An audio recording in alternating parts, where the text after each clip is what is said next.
Aam Aadmi party convener Arvind Kejriwal బుధవారం వృద్ధులకు సంజీవని పథకాన్ని ప్రకటించారు.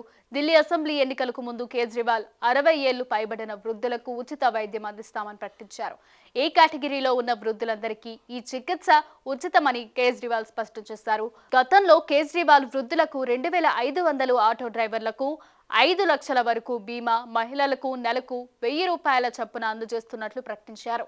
ఢిల్లీ అసెంబ్లీ ప్రస్తుతం పదవీకాలం 23 ఫిబ్రవరి 2025తో ముగుస్తోంది. మరో 2 నెలల్లో ఎన్నికలు జరగొచ్చు. చివరి అసెంబ్లీ ఎన్నికలు ఫిబ్రవరి 2020లో జరిగాయి. ఇందులో ఆమ్ ఆద్మీ పార్టీ సంపూర్ణ మెజారిటీ అంటే 70 సీట్లలో 62 గెలుచుకుంది. డిసెంబర్ 12న కేజ్రీవాల్ మహిళలకు ప్రతి నెల 1000 ఇవ్వనున్నట్లు ప్రకటించారు. దీనికి మహిళా సమ్మాన్ యోజన అని పేరు పెట్టారు. 18 ఏళ్ల నిండిన ప్రతి మహిళ ఈ పథకం పరిధిలోకి వస్తారు. ఎన్నికల తర్వాత మహిళలకు ప్రతి నెల ఇచ్చే మొత్తాన్ని 2100కి పెంచుతామని కేజ్రీవాల్ తెలిపారు.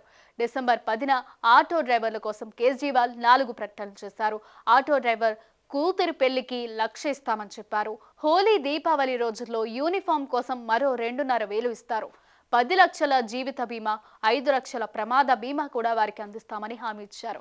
అంతేకాకుండా ఆటో డ్రైవర్ల పిల్లలకు కోచింగ్ ఇచ్చేందుకు డబ్బులు కూడా ఇస్తారు. వృద్ధుల పెన్షన్ పథకాన్ని నవంబర్ 21న పునఃప్రారంభిస్తున్నట్లు కేజ్రీవాల్ ప్రకటించారు. కొత్తగా 80,000 మంది వృద్ధులను ఈ పథకంలో చేర్చారు. గతంలో ఈ పథకం ద్వారా 4.50 లక్షల మంది లబ్ధి పొందేవారు. ఇప్పుడు ఈ పథకం పరిధిలోకి 5 లక్షల మందికి పైగా వృద్ధులు వస్తారు. 60 నుండి 69 సంవత్సరాల మధ్య ఉన్న సీనియర్ సిటిజన్లకు ప్రతి నెల 2,000 ఇస్తారు. 70 ఏళ్లు పైబడిన వృద్ధులకు నెలకు 2,500 అందజేస్తారు. ఈ పథకాన్ని ప్రకటించిన ఢిల్లీ మాజీ సీఎం అరవింద్ కేజ్రీవాల్ పెద్దల ఆశీర్వాదంతో జైలు నుంచి బయటకు వచ్చానని చెప్పారు. వారికి కృతజ్ఞతలు తెలిపేందుకు ఈ పథకం అందిస్తున్నానని ప్రకటించారు.